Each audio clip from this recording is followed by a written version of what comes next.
Welcome to Making Drupal Less Complicated. It's just time to grab a bus. Put me out of the window. People can grab the one way in. You want?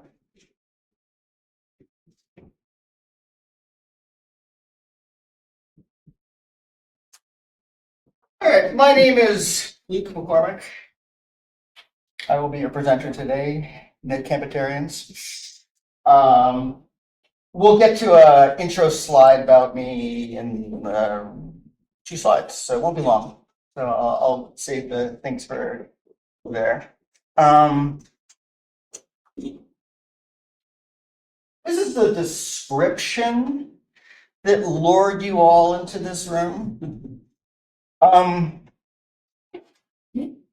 It's kind of accurate, but you know, to give you sort of the story behind it, this session and the site that you might not be surprised to learn is called simplifiedrupal.com. Came out of some discussions that I got into with some people at European Bad Camp last year, at Bad Camp Lille.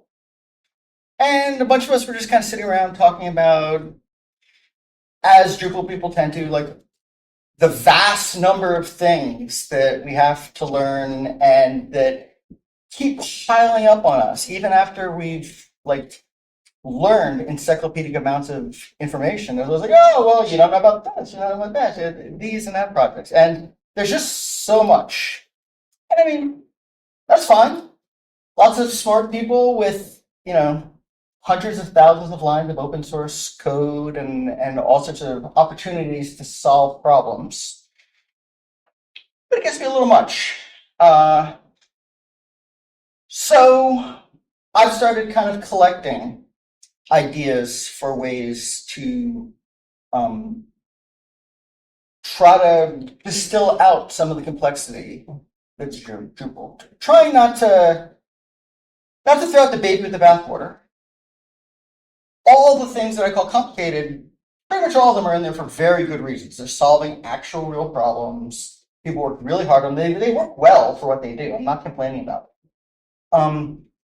But along the way, it seems like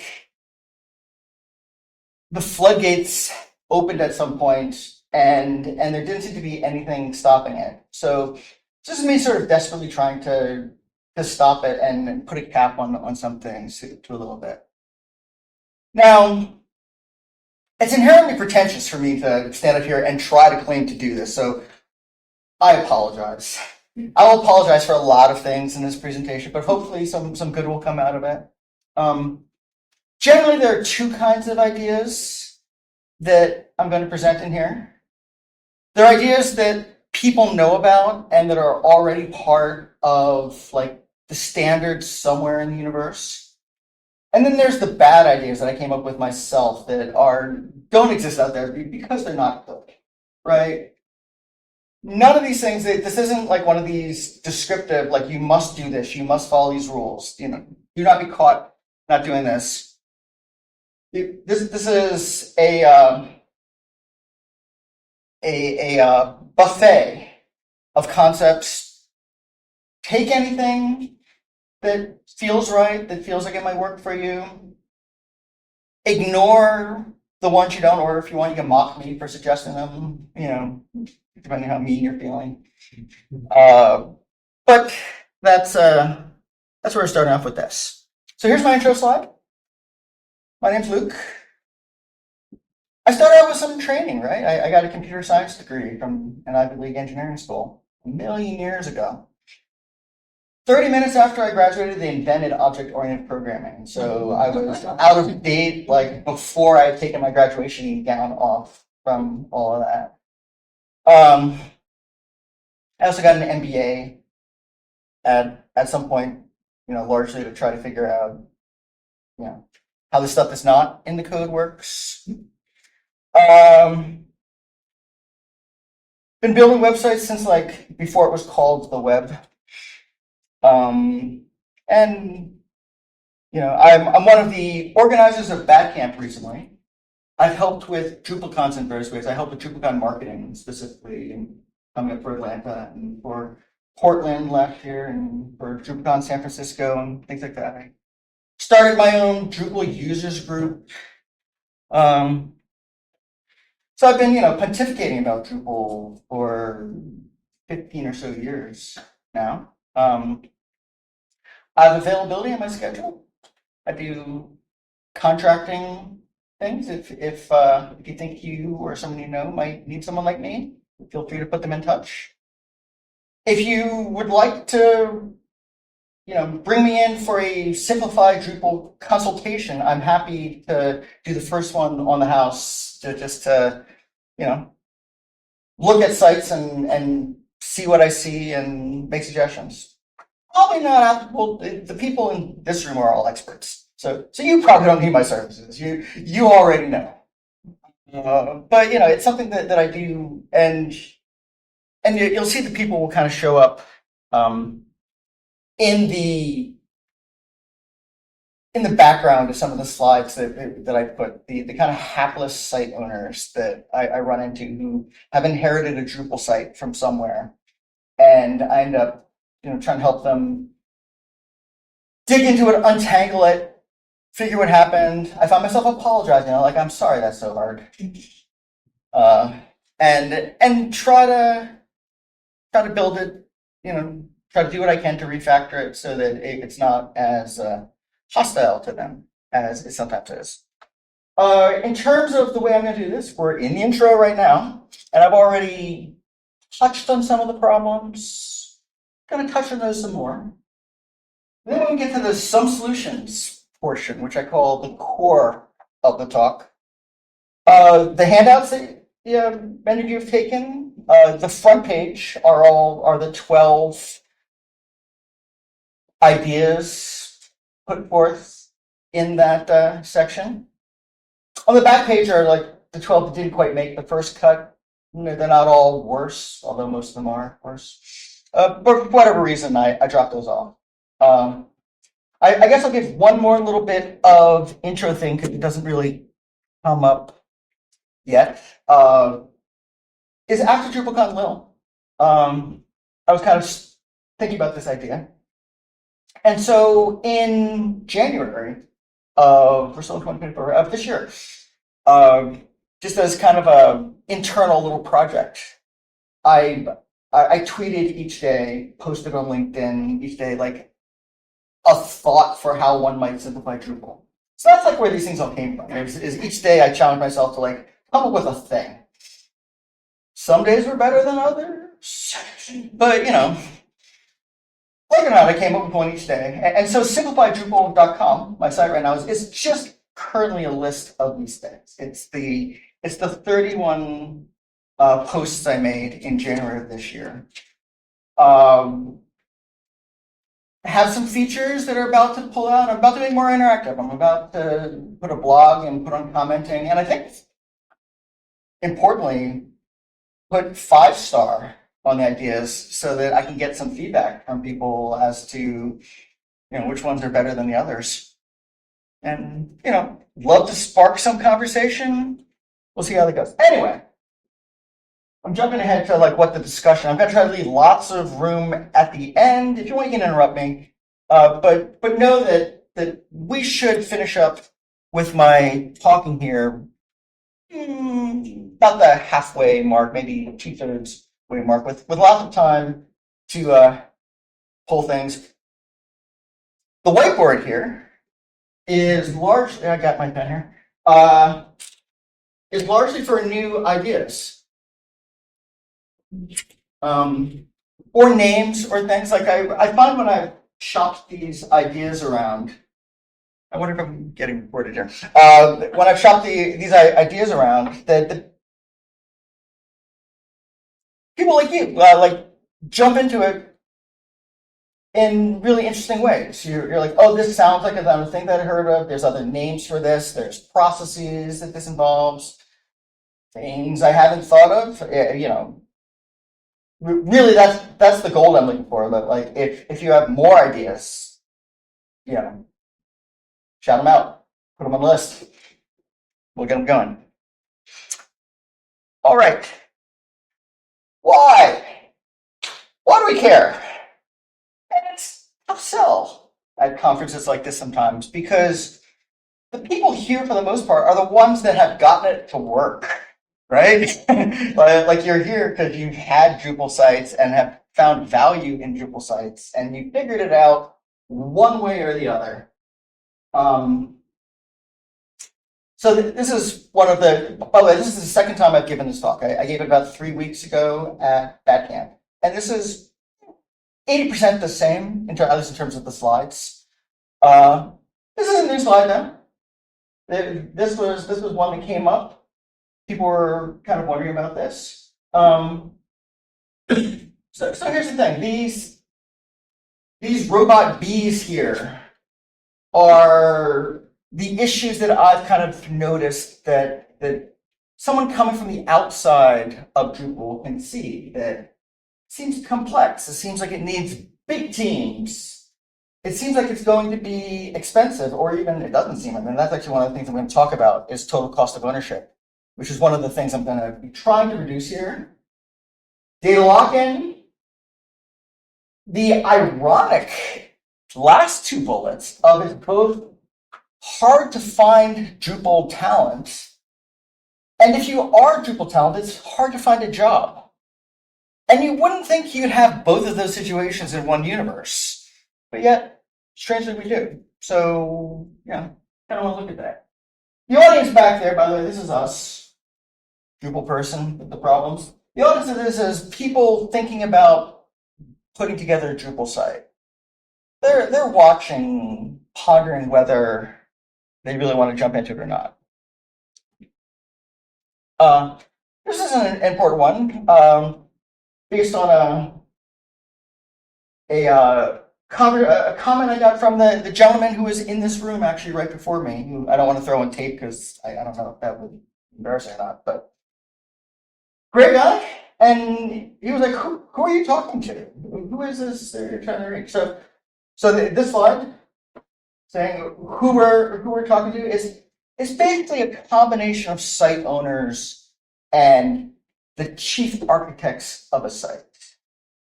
Now, you kind of need them both, because the site owners in general, at least when they're coming in, at least until they've been burned a few times, don't know that they should care about this stuff. They're in a position where they can care, but they haven't really learned. And the architects who might know, it's a tough sell maybe to convince the site owners, the teams, all the other people to follow any of these things that we come up, to put extra work into this. Like usually you've got some pretty comps that the graphic designers are giving you for what the site looks like. And if you can get the site to spit out things that look like that comps, you're like, oh, that's great. I'll get my bonus this year.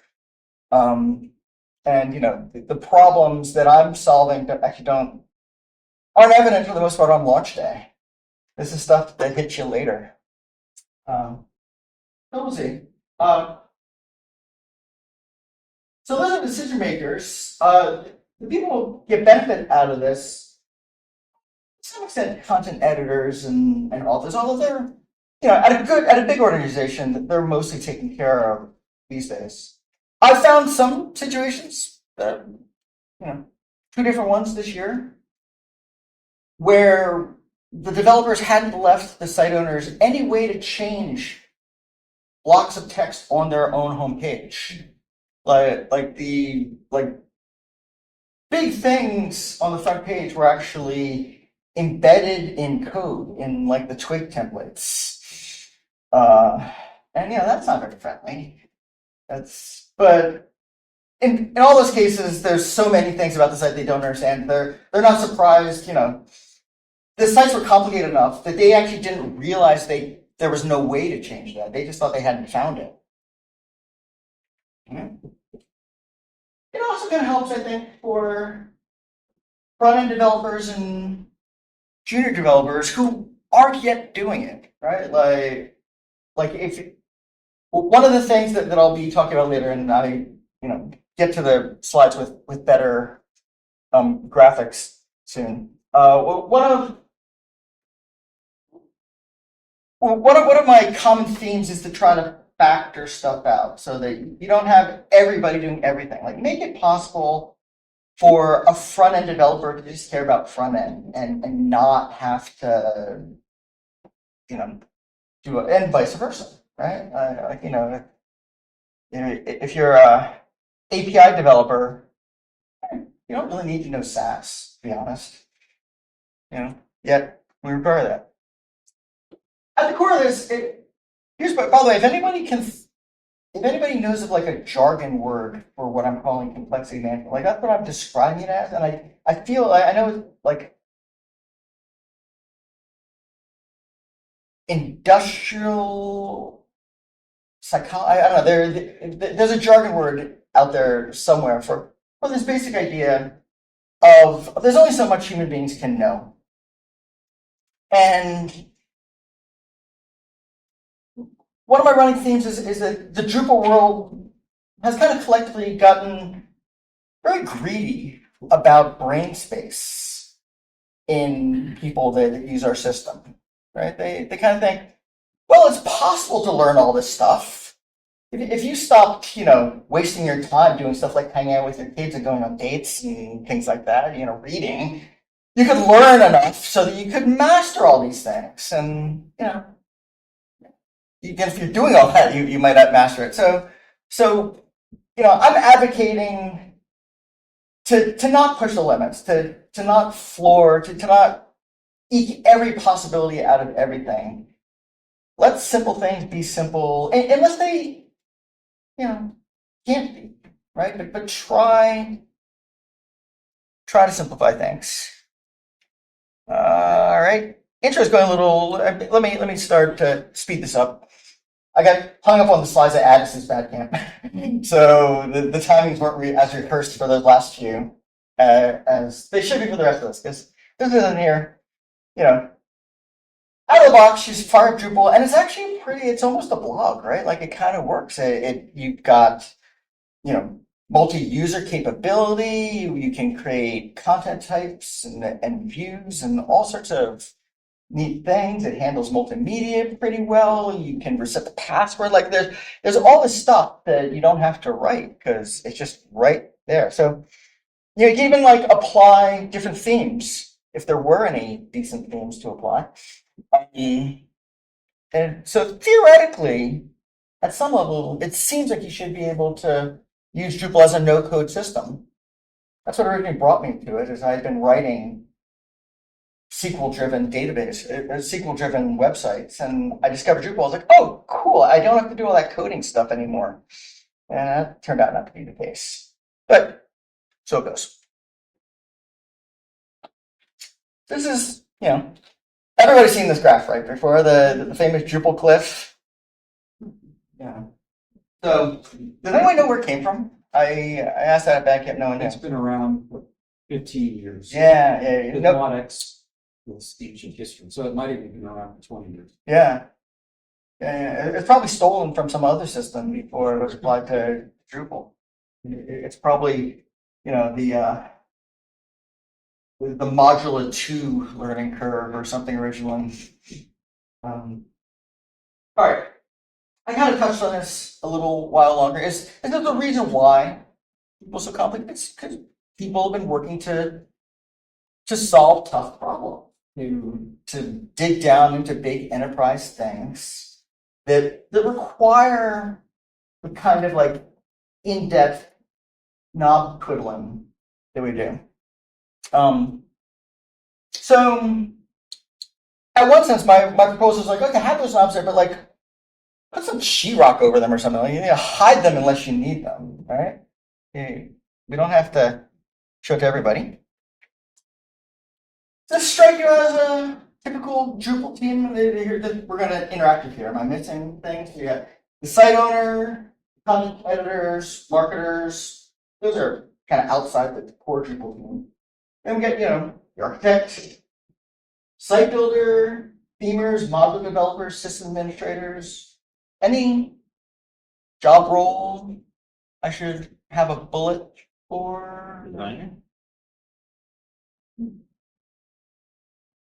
Yeah, probably. I guess I was thinking of the theme, but we're thinking something different, right? So Especially in the era where like designers want to work in more visual tools like Figma. yeah. They don't even want to touch Drupal. Oh, do you blame them? Yeah, I got some problems with Figma myself. Yeah, so oh, all these pictures, by the way, are generated by ChatGPT and Dolly, and I just love them. Sorry. The last sentence is really funny. I won't bust them for what they did, but they had basically no images at all in their content, but they just put a picture of some food on each slide, so that it didn't look as plain. But the pictures had nothing at all to do with the thing. Whereas all my pictures here are at least try to illustrate what I'm talking about.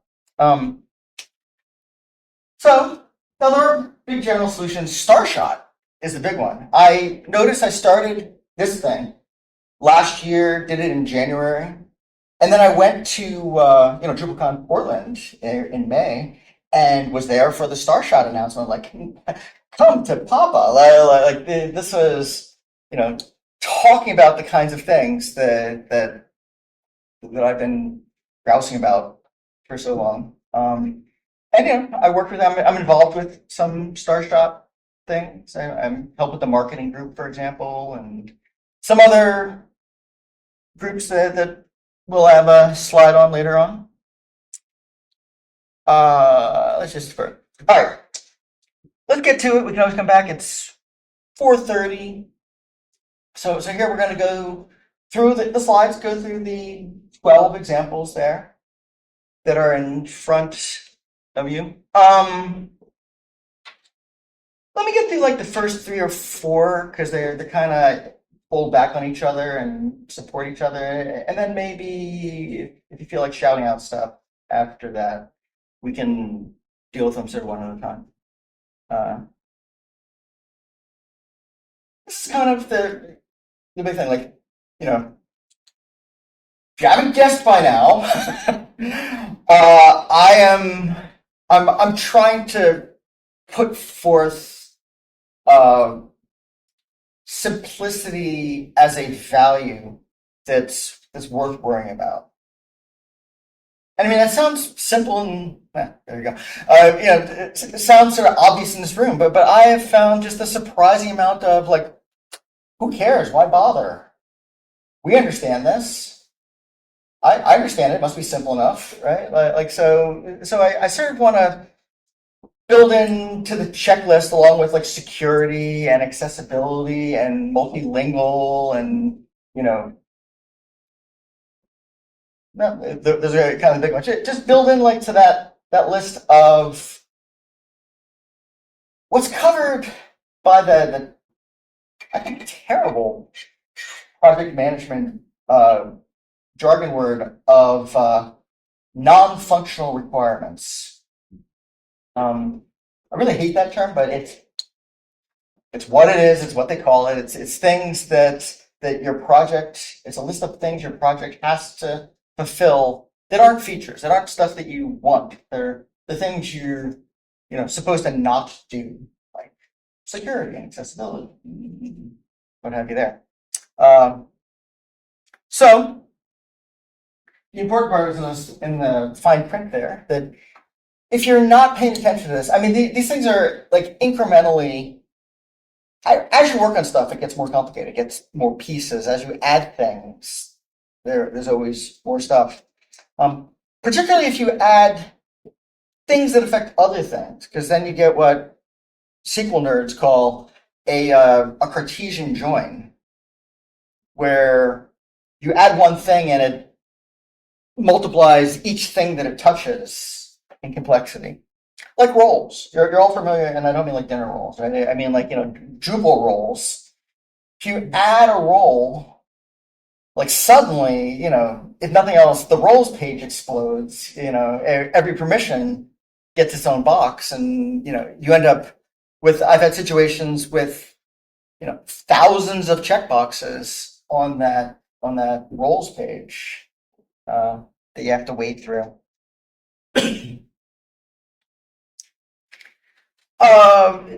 Basic idea number 2, and I don't think anybody openly rejects this. Like, especially if you're going to a client, you don't say to a client, I don't care what you want, I'm coding this, right? But that's actually kind of behind the scenes, as a business analyst with projects where I've talked to the code, like I've actually heard them say that, right? where I'm like, this is going to be inconvenient for the client, and they're like, screw it. So I feel like there's maybe a nuance here, because on the one hand, I agree with you that like we should prioritize things that are better for content editors, but that's different from saying we should be order takers. Right. Oh yeah. Yeah, because it's like, if somebody says, I want a carousel at the top of my homepage, I'm going to have that conversation with them of why that's a bad idea. Oh yeah. And I think we should not be afraid to explain why what they're asking for is a bad idea when it is, but let's not just say, I don't want to do it because it's hard.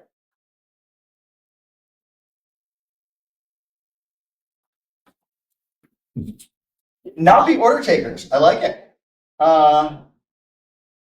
And in fact, I'm not talking to the mic, so this is going to order the room.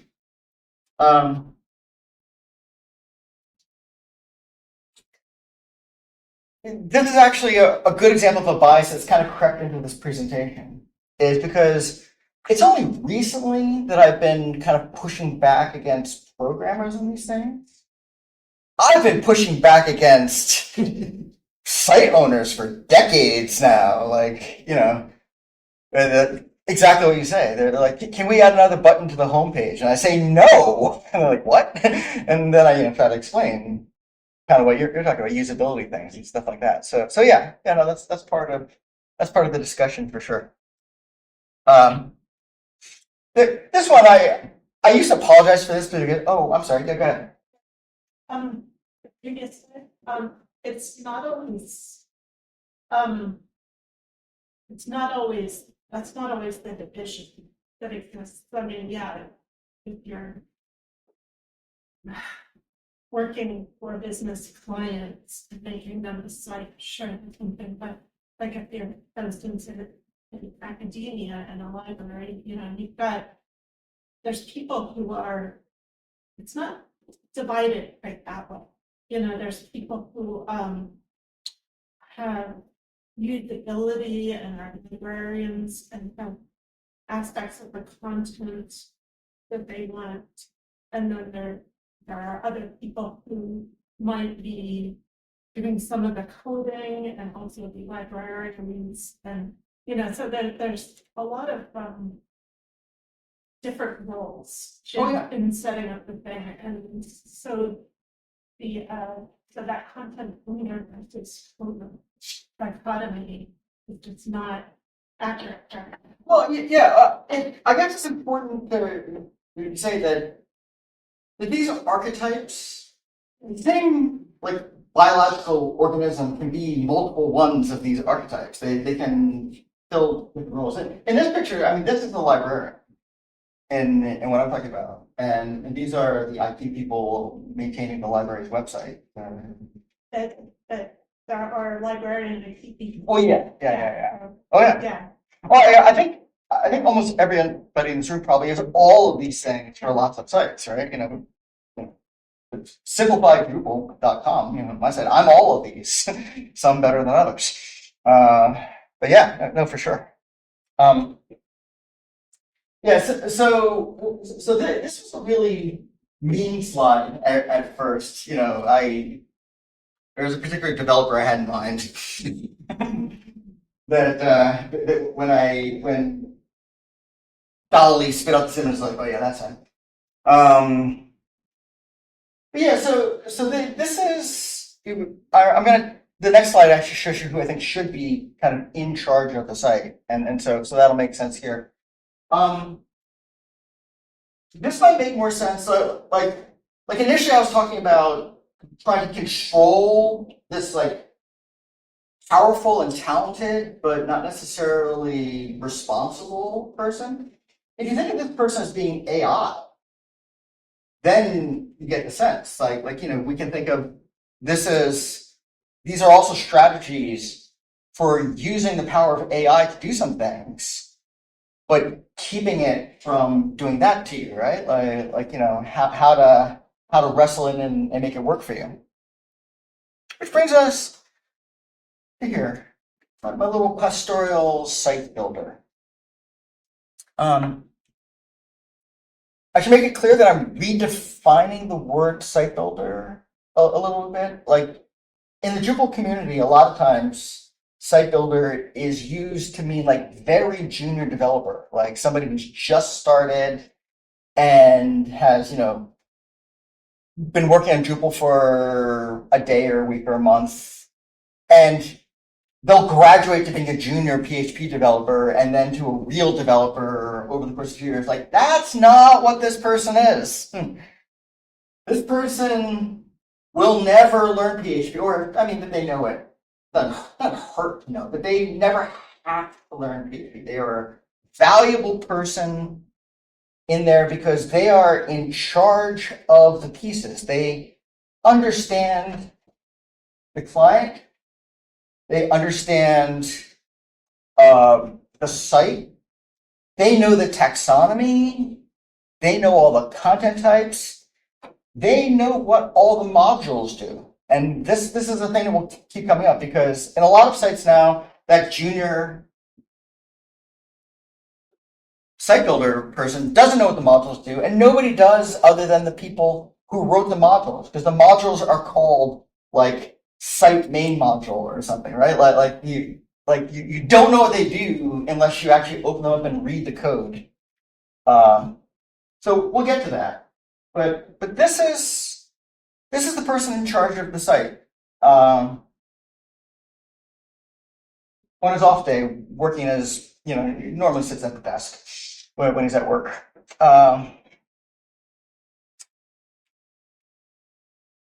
the bold doesn't show up so much in here. It might be actually a little, I don't know if you can see it, but skilled and important, not a junior role. This is a key person, and when the management comes and wants to know, like, if the CEO of the president if the CEO of the company comes by and wants to know something about the site, this is who they talk to. This is the person who is the voice of the site. Dries has been talking about site builders, but I think even he thinks of them as being more junior developers still. I think a technical product manager or project manager could be site builder. Yeah, absolutely.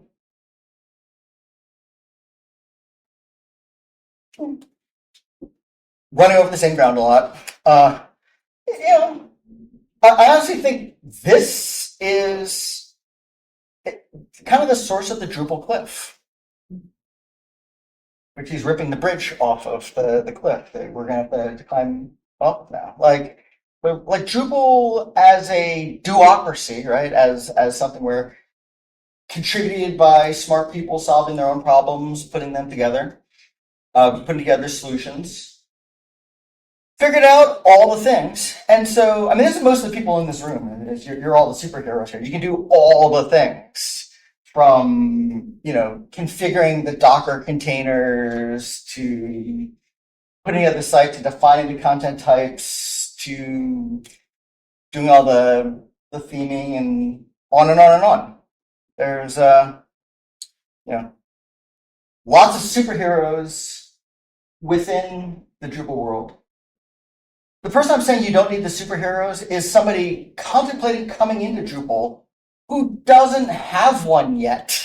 Because if you can't get started unless you have a superhero, that is a major roadblock. That is a major bottleneck to the process. I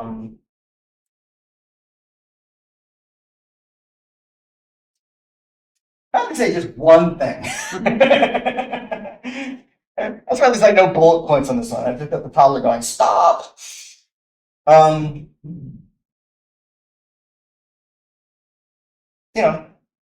don't say don't build custom modules or don't use them. I'm just saying try not to. I'll put this into sort of MBA terms, right? Like for total cost of ownership. For most custom modules, the cost to develop them in the first place is greatly exceeded by the cost to like keep them running for the lifetime of the site. Site's going to be around for 10 years if it's successful, 15 years, maybe 20. Like they keep going around.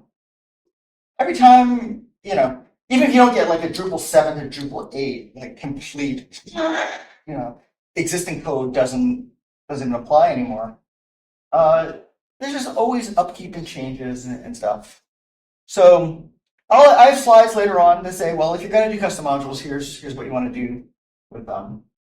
But first off, if you don't need them, don't use them. I was on a site not too long ago where a particular spot of a particular product page, a node was put into a spot on the page by a custom module. And as part of my contracting work for this company, I made some changes to that text, but it just felt so dirty. Like there's no reason that couldn't have just been done with blocks and views and layout builder and things like that. Like front end solutions, there's no reason that had to be a ticket and pushed into the repo and spec'd out and tested out and just cost what it did. It ended up costing the company thousands of dollars for what somebody should have been able to do in like 10 minutes. I sure felt bad about that. But if you're going to build custom modules, document the pieces out of them. A lot of this is confusing because Drupal comes with a few dozen modules in the extensions menu already, and you then download from contrib, 5 or 10 or 50 contrib modules to do various things. And those have sort of a documentation pattern that you're used to, like what the name looks like and what the descriptions look like. Your custom modules should not look that. They should be like wildly more verbose than that. The custom module should be like Frank from engineering asked for this to solve this specific problem on May 13th. And, it does this on that page. If you don't like that, call Kathy and accounting and whatever. It's a custom module. It's internal. It should be super duper explicit. Anybody reading it should, at the extensions page, should know if they can install. They should know what it does. It doesn't need a cute name. It needs a very descriptive name and a very descriptive description. So, that's why I have here. This, by the way, I found recently is a great use for ChatGPT. I've started feeding it, with one of our clients that has some undocumented custom modules. I feed it the module and says, "What does this do?" And it actually spits out quite nicely, like a paragraph of probably correct information. And it gives me a sense for what to do. One of my suggestions here, by the way, like a lot of times as I'm looking at the modules and trying to figure out what they do, I'll look into the Git history and I'll find like when the module was put into the repo. And usually it says something like to satisfy Jira ticket number 5928, right? So one of my best practice suggestions is if you're doing that, but when you finally commit the module, commit the description from Jira ticket 5928 to like a doc file in the module directory so that it's kept with the code. In particular, we have custom modules that were built by an agency And we don't have access to their Jira system, you know. So as the, you know, I'm now the developer picking up the pieces from, you know, a past developer. Here's another ChatGPT picture that I love. This is if you're trying to figure out what's going on with the site, why it's not working, or what it's doing, turn off your custom theme.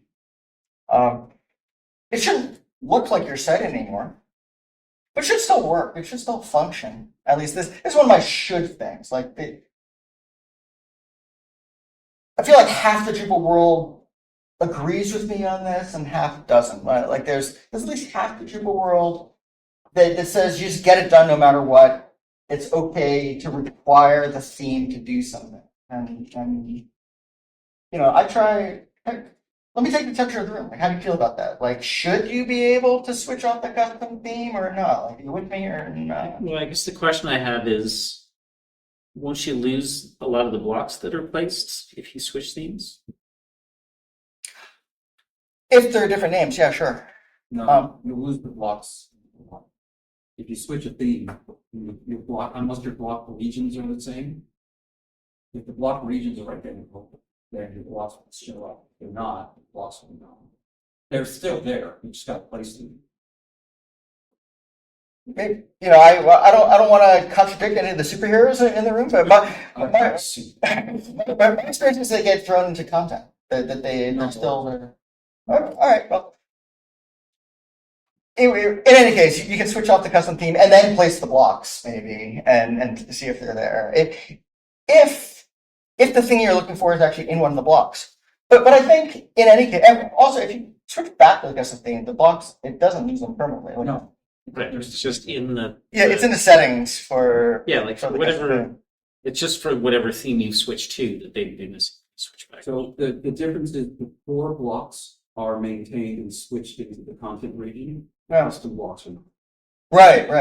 So that's the differentiator there. I did not realize that. That's the reason I go through it every week when I teach theme. It drives me crazy. Yeah, that's good. You know, I'm running a little slow. I've been doing this a little languidly, so let me speed up rather than give like the full thing here. The idea behind always be migrating again, and Drupal CMS might be taking care of some of this in terms of making exporting and importing content more a key part of the system, but historically that hasn't really been the case. So I'm a big advocate for when you import the content into the site, keep the imported like CSVs or whatever that you have in case you have to ever do it again, and build the exports in at the same time they're building imports. I mean, I wish all that was kind of more automatic. And you know, I'm advocating for that within the Drupal CMS community, but we'll see how that works out. All right, so I touched on this briefly. I'm on, sometimes I help with the Drupalisms working group, which is where there's words within Drupal that mean something different than they do to the rest of the world. And I think we've all felt that, but you know, on a Drupal project, just be aware of whether you're speaking Drupal. It's like UK English versus American English, right? Like be aware that you know, what you call a lift might be an elevator somewhere else. All right, so here's actually the most. This is one of my outlandish ideas. I really wanted feedback as to whether this makes sense. So one of spinning back to before, where we have the very knowledgeable, very talented site builder who understands the site, and I'm trying to keep the sites such that the site owners know what's going on, that they're not taken by surprise by things. Instead of having the module developers commit to the repo and then you push that repo to live, my suggestion, it's radical, tell me what you think about it, is don't do that. When you build a module, deliver it like as a package, not via Git. Just deliver it somehow. File share, email, something to the site builder who knows how to install and turn on a module. They can put it into place, and maybe they, if you're running on like Pantheon or Acquia or something where things have to be in Git, like they can add it to the repo. But like the reason I have the module developers behind glass there is I want to give the non-PHP developer a chance to evaluate whether they know what the damn thing is doing. Like if they're going to add it to the site, maybe they're writing the documentation. Maybe they ask for the documentation to be renamed or something. But like they know how modules work. They know how installing a module works. And if they can't install it and turn it on and have it work, then I think you've made your system more complicated than it has to be. Like there's nothing technically. What do you think? Is there anything? It sounds like there's an inherent assumption that the module requires no configuration. Like you're assuming that all the site builder needs to do is to turn it on, basically install it, and it should work out of the box with no configuration. No, surely not. No. The site builder is a talented, knowledgeable person who understands. If there's configuration, the site builder should know what that configuration is and how to do it.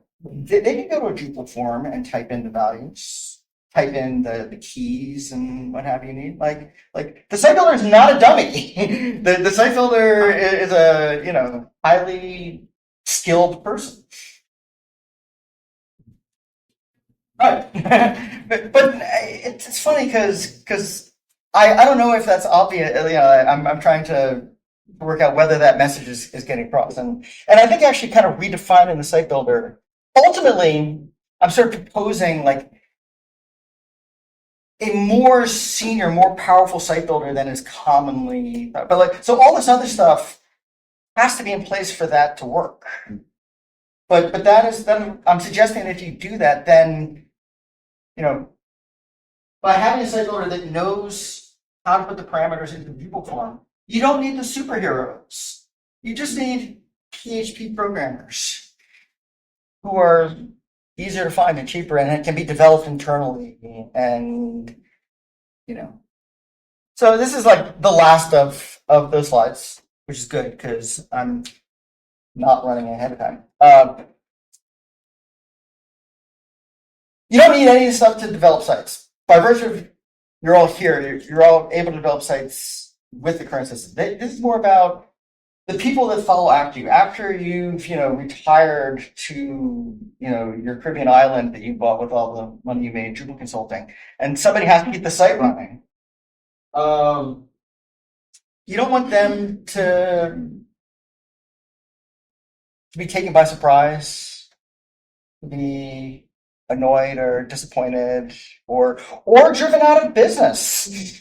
A common thought actually is that the Drupal 7 sites, if you look at now that we're reaching end of life, where'd they go? There's not as many Drupal 8 sites, modern Drupal sites as there were Drupal 7 sites, and more than half of those modern Drupal sites did not have ever Drupal 7 versions. So, more than half of the Drupal 7 sites did not ever make the transition to modern Drupal. And that's kind of scary. There were some good sites in there. There were some powerful things. All right. We're getting near the end. If you have a guess now, this is my site. I can't imagine how you would know. With the cards and stickers and stuff. But yeah, it hasn't changed much in a couple of weeks, in a couple months rather, but I'm hoping to do things there. Send me email if I think anybody's paying attention. I'll make things happen. But Mike and Ella actually posted something quite nice on LinkedIn about my site yesterday. Pretty happy to see that. So the questions. This has been pretty interactive, actually. People have, I felt, given their thoughts, but anything, I mean, we're near them. I didn't leave you as much space as I promised to, but I think we had space to talk within the presentation. What do you think? Is anybody giving any thought to using any of these ideas? Like, is there? One thing I just wanted to suggest, you talk about Drupalisms in terms of language, Yeah. but I think there are interfaces that are Drupalisms too. So, like, I've heard anecdotally of people who were thankful to move away from Drupal because they found interfaces like views so bewildering.